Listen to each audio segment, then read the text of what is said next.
US stocks continue to rally on Friday as investors are more confident about soft landing scenario. A deepening conflict in the Middle East could prompt fund allocation out of Europe and into the US. Morgan Stanley raised the view on the so-called cynical stocks relative to safer defensive peers, noting on Friday's blowout payrolls data and expectations of more interest rate cuts from the Fed.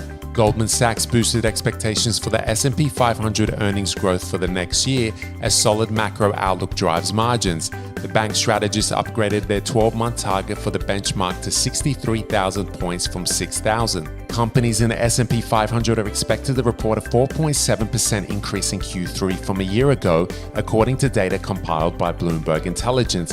A low bar leaves companies more room to beat the forecast. Since 1971, the S&P 500 has posted an annualized return of 15% during periods which the central bank cut rates. Those gains have been even stronger when the rate-cutting cycles hit non-recessionary periods. On the flip side, CTAs are expected to sell US stocks even if the market stays flat in the next month, according to data from Goldman Sachs, and volatility control funds no longer have the room to add exposure. The S&P 500 traded close to its record high, but a double top pattern suggests it will more than likely move sideways in the near term. The support lies around 5,680.